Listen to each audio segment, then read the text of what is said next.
Alors Daphné, encore une tendance assez inattendue, c'est le retour en force des fées. Non mais c'est plus qu'une tendance, hein. C'est un mode de vie. C'est-à-dire pardon, que c'est excusez-moi. pas moi qui le lance, j'ai découvert cette communauté, donc je voulais vous en parler, parce que si vous trouvez en ce moment que la vie est un peu morose, Oui. que vous ne savez plus vraiment en qui ni en quoi croire, bah, je suis là pour vous guider aujourd'hui. Vous allez voir qu'il y a un petit peu de magie dans la vie. Ça s'appelle Fairy Love, et donc c'est une communauté de fées étalée partout dans le monde, que j'ai découvert par hasard au travers d'un blog.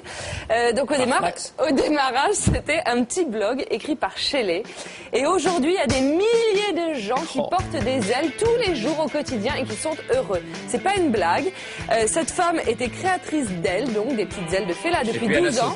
Et elle s'est rendue compte que ces ailes étaient magiques. Ah oui, bien sûr, oui. Et donc beaucoup d'Australiens se sont mis à les acheter parce qu'elle habitait en Australie. Elle s'est mariée à un Anglais, elle débarque en Angleterre et là pareil, toute l'Angleterre devient tarée de ce blog et donc se met à acheter des petites ailes. Alors on apprend qu'il existe des festivals de fées avec des milliers de personnes qui se retrouvent entre enfants, entre adolescents, entre adultes, entre vieillards, habillés en petites fées. Donc, alors il nous explique que le message, alors les fées de ce site ont l'intention d'étendre au monde entier les valeurs de l'amour, de la joie, de la magie, avec le désir sincère de partager leur message magique. Moi, j'ai trouvé ça un peu tentant, comme ça.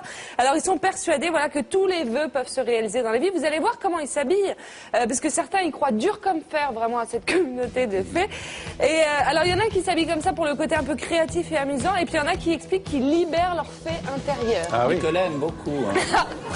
Alors, Les animaux fées. Les animaux fées, libérer sa fée intérieure, c'est une véritable fièvre Mais lui, on lui a magique. pas demandé son avis. Il a opté une fée. Alors, il paraît que ça commence à débarquer en France, c'est pour ça aussi que je vous en parle. Il y en a qui se sont inscrits, qui veulent devenir des les enlève fées. pour dormir. Et ils expliquent d'ailleurs que c'est un concept hyper avant-gardiste. Hein. Oui. Ils sont hyper au point. Je vois bien Christine Boutin avec ça. Non, mais ils ont carrément un manoir du 15e siècle où ils se retrouvent chaque année. Enfin, c'est un truc... Oh là. Bon, fallait que je teste. Ah bah évidemment. Donc je me suis inscrite sur le site, on y va, parce que moi aussi je voulais appartenir à la communauté des fées. Donc j'étais super motivée, hein. J'ai commandé ma petite paire d'ailes, mon déguisement. Ah oui, parce qu'on peut tout acheter, hein. La culotte froufrou de fée, les colliers de dessous fée, fée, quoi. Regardez la comme ça marche. couronne. Voilà. Oh, je me transforme en petite fée. Je crois que ça commence à vous attendrir, l'air de rien. Hein. Oh. Ah, et c'est comme ça. Et alors, il se balade. Alors, du coup, je me suis mis à voler dans toute la rédaction sans aucun problème. Vous n'avez même pas remarqué, Ariel, même pas un regard, rien. Ah oui. Alors, j'apprends, faut se tenir bien quand on est une fée. Tout d'un Je vois coup, on ça, se dit oui. qu'il faut être bien élevé, faut donner du bonheur aux gens. Donc, c'est plutôt agréable. Évidemment, on se comporte bien, on n'est plus du tout violent, donc c'est peut-être une solution aussi. Et puis alors, ça devient vraiment magique. On peut transformer les gens en gants gynécologiques. Ou alors, évidemment, je ne travaille qu'avec des filles, donc je voulais les transformer en filles. Et ça fonctionne. Bref. Non, Donc ça ça marche. marche. Ça marche dans un open space, mais ça marche pour tout le monde, parce qu'il y a quelques Français qui se sont mis à se déguiser en fée, donc j'appelle le fond vert.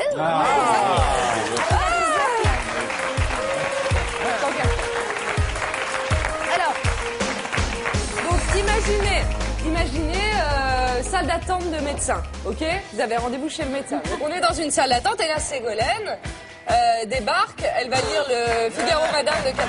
Elle est un peu malade. Alors, qu'est-ce qui vous arrive, mademoiselle? J'ai besoin d'un petit check-up. Voilà, alors elle va faire un petit check-up, on va vous proposer un petit frottis magique et puis ça ira bien. Voilà, elle est crédible. Imaginez, je sais pas moi, on est dans une salle de bain. Ok, je suis dans ma salle de bain, j'ai un problème de tuyauterie. Hop là, j'appelle plombier magique. Voilà, Clément qui arrive. Donc, c'est un plombier fait. Vous êtes arrivé super vite. Oui, je vous ramène le siphon, mademoiselle. Vous pouvez aller nettoyer le siphon, j'arrive dans 2 minutes. Donc, ça marche aussi, en fait. Voilà, c'était juste pour vous expliquer. C'est tout. Voilà, tout simplement que même si vous êtes plombier, vous pouvez devenir une fée. Justement, La tendance fée. Justement, Oui, Ariel. les gens se demandent si c'est un magicien qui a transformé les gens du public Oui. là. Et je voudrais dire, regardez ces gens comme ils Levez-vous. sont étrangement beaux et, On pourrait croire que c'est et ambigus, hein, à double face. Eh bien, c'est le créateur Zongo qui fait ça avec Comment il des s'appelle, vous avez dit? Zongo, Z-O-N-G-O. Il est à Ivry. Et c'est une partie très jolie de nos ville fans, qu'on peut d'ailleurs. visiter en même temps qu'on lui rend visite. Merci, bravo à eux. On regarde tout de suite le groupe d'action discrète. Allez, au boulot. On fait une enquête audit sur le travail chez les personnes âgées. Vous savez, par rapport à la mesure, sur la base du volontariat qui pousse pousserait les gens à travailler un peu plus tard dans leur vie. La loi sur la retraite à 70 ans, c'est une première étape, bien sûr. Hein. C'est-à-dire aujourd'hui, c'est sur la base du volontariat. On pense que ça passera en projet de loi. Et puis après, l'âge, vu que la durée de vie s'allonge, la durée du travail va s'allonger aussi, c'est inexorable. Et on pense que demain, jusqu'à 90, 95 ans, les gens pourront travailler. Pas tout le monde, hein, bien sûr. Mais on adapte en fonction du travail, bien sûr. J'ai 2 personnes qui sont déambulateurs. Une 95 ans, une 98. Oui. Et complètement...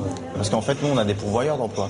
On a des gens comme Carrefour, Auchan ou des grandes surfaces qui cherchent des gens qui peuvent maîtriser des palettes. Vous voyez, Qui ont déjà le geste. Non, mais là, ils sont démons ici. Pardon? Ils sont démons. Ah, mais c'est des oufs à Carrefour aussi. Hein. Carrefour, ils sont dingues aussi. Hein. Ah, ils bossent comme des dingues. Hein. Les Alzheimer, par exemple, on dit les Alzheimer, ils ne peuvent plus travailler. Mais c'est faux. Un travail pénible, le soir même, il a oublié. Est-ce que vous aimeriez reprendre une activité professionnelle? Est-ce que vous aimeriez reprendre une activité professionnelle? Non, non. Dans ces différents domaines, lequel vous plairait le plus? Donc, il y a le secrétariat, il y a le bâtiment, la manutention, la sonorisation.